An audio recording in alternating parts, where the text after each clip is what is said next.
My name is Tom Levine, and I'm Cornerstone's tech guru here. Today we'll be covering mobile devices like iPhones and Androids. And actually, I do have a few bookkeeping options to let you know about before we get started here. Just going to show you a little bit of stuff we have on our Cornerstone website that you might find useful.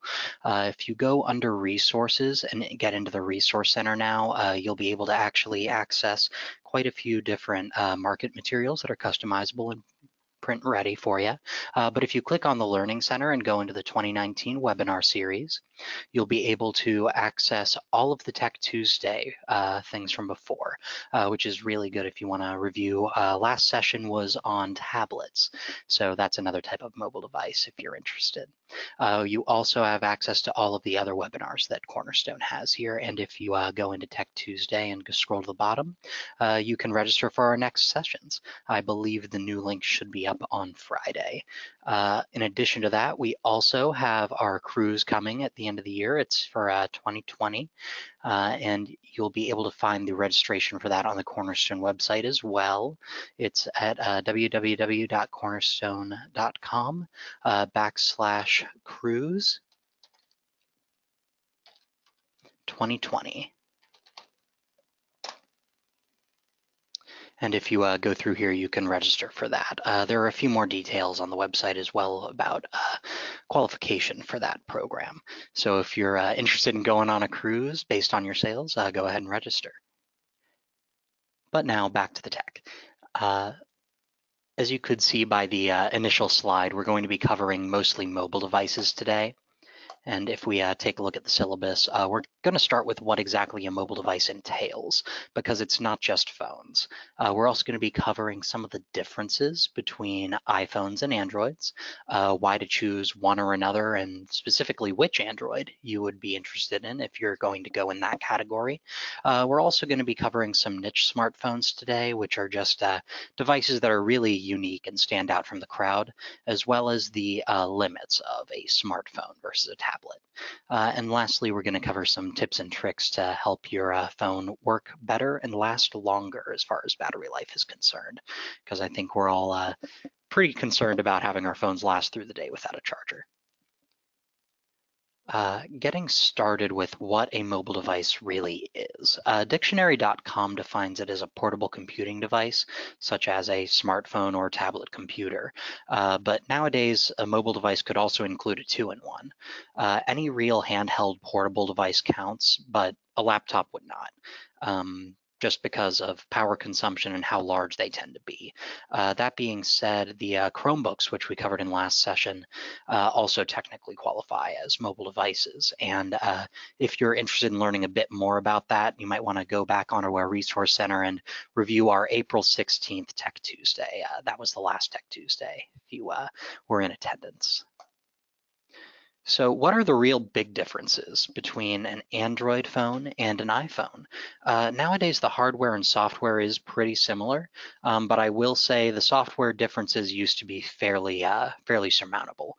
Old style of difference is that if you've been attending our other sessions, Apple products tend to be very locked down. Apple maintains strict control over their hardware and software, and that's how they make sure that all of their technology works well and is streamlined. As a result, Android phones are different because Android software was always open source. The operating system for it, Android, which goes by different names for different versions, was open to all and able to be updated and changed freely, compared to Apple's iPhone software, which was not at the beginning. We'll get into a little bit more about how that changed later on in the presentation. But because of the differences in the software, iPhones do tend to have better support and better update systems. With an Android, you might be running the most recent software, but it's really dependent on whoever is making your phone, be it Samsung, BlackBerry, or whatever mobile device carrier it is that your device runs through. Those will all depend on how you get the updates. In addition, Androids tend to have a few more apps, but realistically, most apps that most people would use are available for the iPhone and for the Android through both app stores. So there's not really a big decision maker there. In addition, Androids do tend to have more features and be on the cutting edge of new technology. Apple is really big about selling that they're on the very cutting edge of technology, and they do have the latest processors and the most up-to-date hardware and software. However, they don't do anything really experimental. Androids had that Touch ID that Apple phones are now getting for quite a long time before Apple did. And Bluetooth even was started on Android devices before it got transitioned into iPhones. So if you're looking for something a little bit more cutting edge, an Android might be what you're looking for. Additionally, Androids do offer more choices with features, as I said before, based on that. But Apples do tend to be more reliable just because they have that better support. Another difference is that for an Android, if you have a problem, you can typically find a way to solve it yourself. But with iPhones, you're definitely going to have to take it in to the Genius Bar and have them look at it, or to AT&T. The main deciding factors when choosing between them are really just price, device connectivity, and user choice. If you want to be able to fully modify your phone, you're definitely going to want to go with an Android. But if you want to just spend a little bit more money for a more reliable product, the iPhone's probably what you want. Price-wise, Androids do tend to be cheaper, and they do actually tend to be easier to connect to most devices. Nowadays, an iPhone can be connected into a Windows PC if you run Windows, but really, if you're running it off of iTunes, you're just going to want to choose Apple. iTunes doesn't really have a counterpart for Android phones. So if your music library is all through Apple, you're going to need to get an iPhone to make sure everything connects well. One other key difference, Android was actually developed by Google, not Microsoft. A lot of the times when we compare Apple to a tech company, you compare it directly to Microsoft, but Android operating system was developed by Google. So that's a key difference if you're trying to discuss things. So I think everyone kind of knows how to buy an iPhone. Technically, the more up-to-date numbers are going to be more expensive, but they're going to be more reliable and they're going to be on more of the cutting edge. If you buy a higher number in the series, you're going to have more features and more options. And Apple support is going to cover anything that's probably within the last 2 or 3 generations. But when buying an Android, the market's just so variable. The difference between the way their operating system is run means that a lot of different companies produce smartphones that run on Android operating systems. So the sky's the limit as far as the difference between devices. Some popular carriers might be the Samsung Galaxy series. That was always really good, and that's the option that I use. But there are a few key factors that you'll want to consider when deciding. Mainly, computing power and battery life. You'll also want to consider the available amount of storage on the phone and other unique features to the device that really just change with which device you're choosing. There are also a few other operating systems. Google did have a separate operating system they ran for a little bit, but those phones tend to be dying out, as well as the Windows phones, which tried to remake Windows operating system to run on a phone. It had some limited use, but really it couldn't compete with the Android market, and it's seeing a lot of dip overall. Most people just prefer Android if they're not going to choose an iPhone. Those hardware features that I mentioned before include a micro SD slot. A lot of people don't really even know what that is, but it's a SD card that's just miniature. Think if you ever ran a digital camera, it's a miniaturized version of those memory backups. It's very useful to back up your contacts, all your data. You just have a physical way of doing that. Nowadays, you can also store contacts with your carrier and do a very easy transfer from their cloud. However, I prefer to avoid that, and I like to store all my contacts physically on my phone. So I back up all of my memory to a micro SD card. Those are actually going away, by the way, with the newer generation of phones and cloud computing, because now people can do cloud backups and just store things from store their data on their carrier if they're all going to transfer within carrier. people tend to back up all their data that way. However, if you're switching carriers, that can lead to problems. If you're switching from Verizon to AT&T, I know Verizon is not very forthcoming with personal data and transferring it to AT&T. So a micro SD card slot is very useful if you're going to move your phone from carrier to carrier, or if you're just going to get a new phone with a different carrier. Another feature is a headphone jack. Those are going away as well with the invention of Bluetooth. If you prefer to use wired headsets or wired earbuds with your phones, you're going to want to make sure your device has that now. Even the new iPhones no longer have headphone jacks. So that's a very useful hardware feature that most Androids that are not Samsung are trying to keep. You're also going to want to check to see if your phone has Bluetooth. Very basic smartphones actually still don't have Bluetooth, but most do. It's a wireless connection that can communicate with close range devices within about 10 feet. We'll actually be covering a little bit more on what Bluetooth is in our next presentation about Wi-Fi. So if you're interested in learning more about that, you might want to tune in next week. You're also going to want to consider the carrier options. And the reason I have that listed under hardware features is because a lot of phones, depending on your plan, get locked into a specific carrier, and you won't be able to move your device between one carrier and another. Like I mentioned, Verizon and AT&T are rivals, so they like to lock down their phones. That brings me to unlocked and jailbroken phones, which are not terms you'll ever normally hear with iPhones, except for the jailbreak. An unlocked phone is a device that can use any wireless network when provided with a SIM card. So my phone, for example, the Galaxy J7, it has a SIM card in it to work with my carrier, Verizon. Different SIM cards allow you to access different wireless networks like AT&T and T-Mobile, but not all phones have the capability to use any SIM card. A lot of prepaid phones especially are locked into that carrier. For instance, TracFone does this a lot, where they will lock their phone to TracFone. A lot of carriers do have ways of unlocking your phones and different requirements for doing so. I know that with Verizon, if you're running one of their prepaid smartphones, you have to be with them for a year before they're willing to unlock the device. But once you've been with them for a year, you just have to submit an application, and then they will contact you within a week to help unlock and provide you with the device unlock procedure. There are also jailbroken phones, which a lot of people have probably heard of, but don't really know what it is.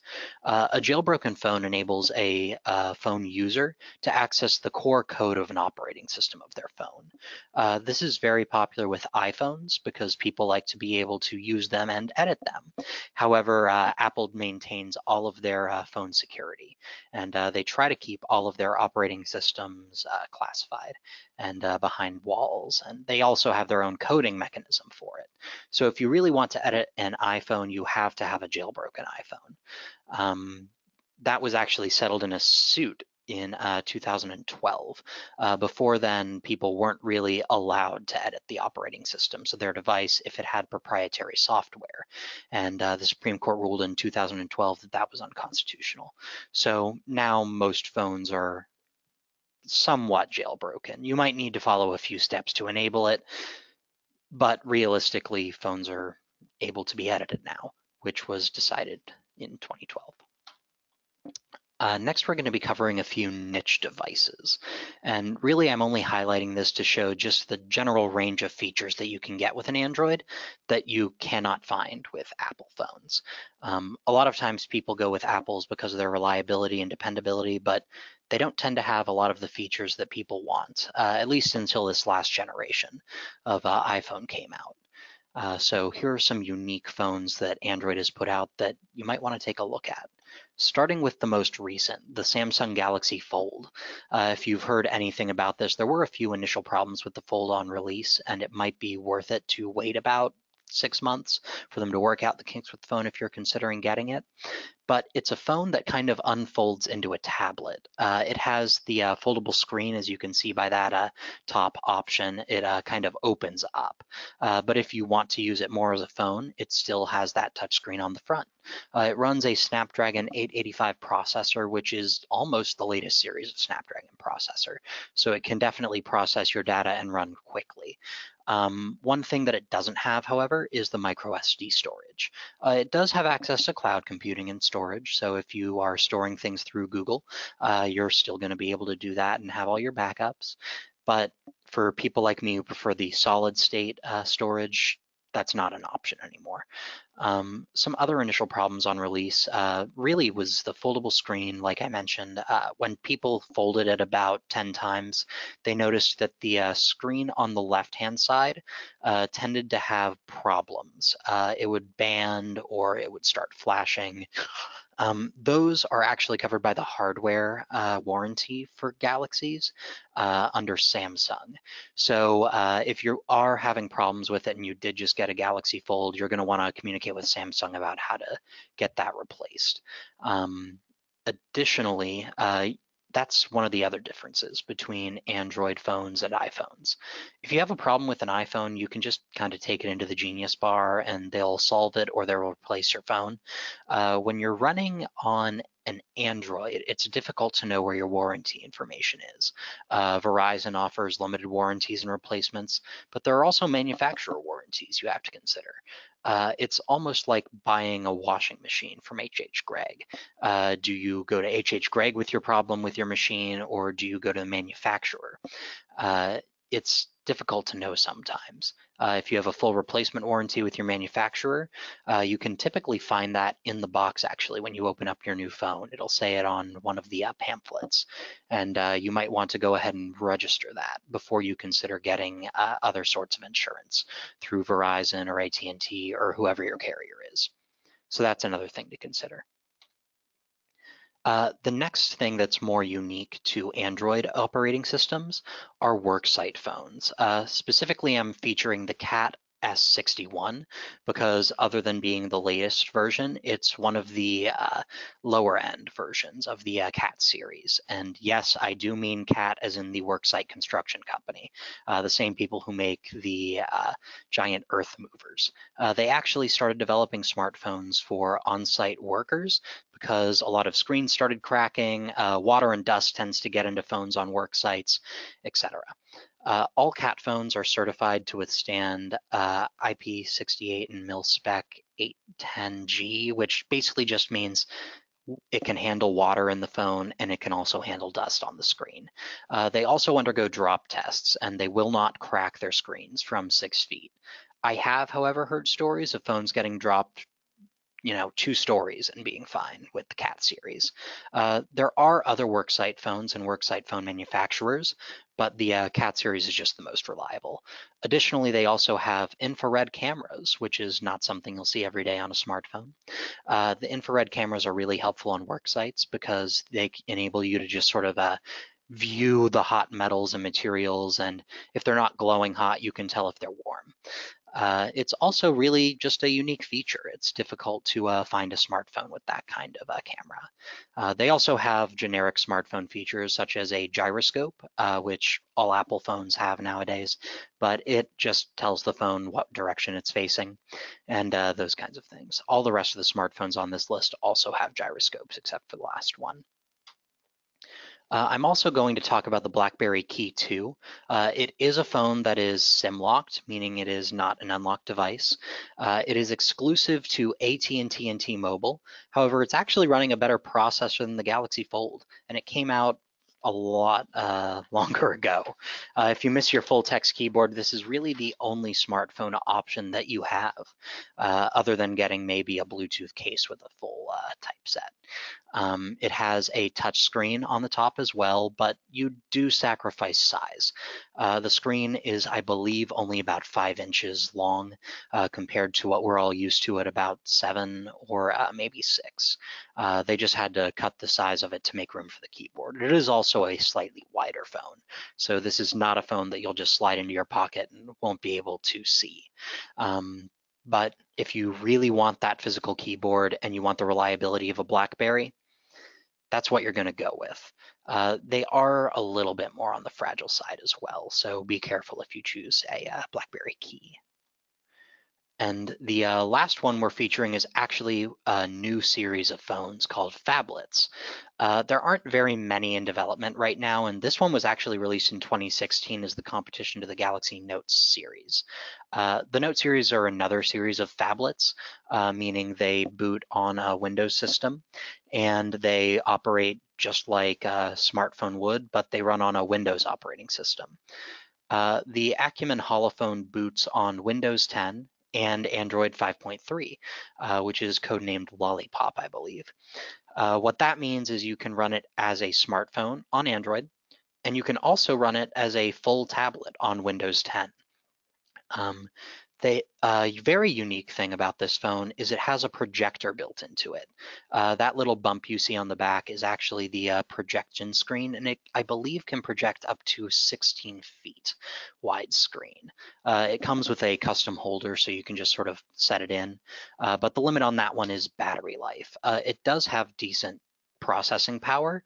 It'd be about the same processing power as a Note 7 or any other phablet, but because it has that projector, you can hook up a Bluetooth keyboard to it and a Bluetooth mouse and basically be running a full laptop screen, which is really the best part of it. It does only have 2 hours charge when running that, though. The upside to that is you just leave it plugged in and it'll run as long as you want. The initial starting cost for a package for this phone, you'd have to contact the producer, which is AKYUMEN, and it is unlocked, thankfully, so you can run it on most carriers. But the base starting price was about $750. So if you're looking for a budget phone, this is definitely not it. But that just kind of goes to show you what kind of things smartphones can do other than Apple phones.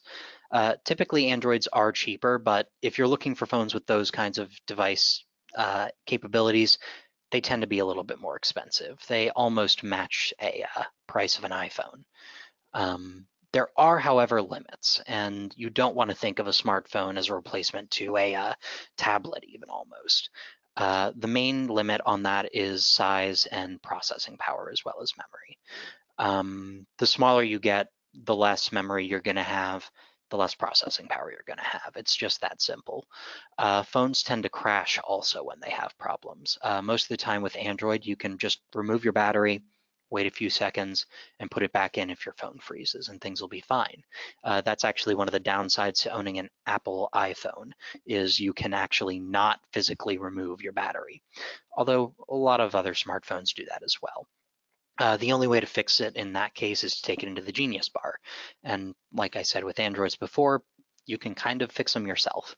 More serious Android errors can be fixed by factory replacement. You can contact your manufacturer and they'll tend to replace it. If you have insurance on your phone through Verizon or your carrier as well, you can get it replaced that way. And the same thing goes with Apple iPhones.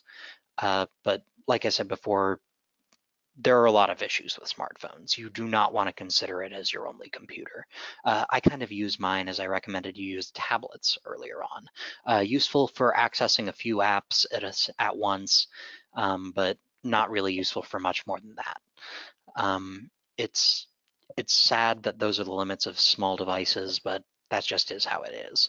Like I said before, because of new phones coming out, that line is slowly being erased, but I don't think we'll see a full erasure of that line until 2022 or 2024. And lastly, what you've all been waiting for, the tips and tricks, things that'll help keep your device working properly and running faster. My first recommendation is to just turn your phone off every night. I've been guilty of not doing that myself, but if you are a real big fan of keeping your device for a long time, seriously, turn your phone off every single night.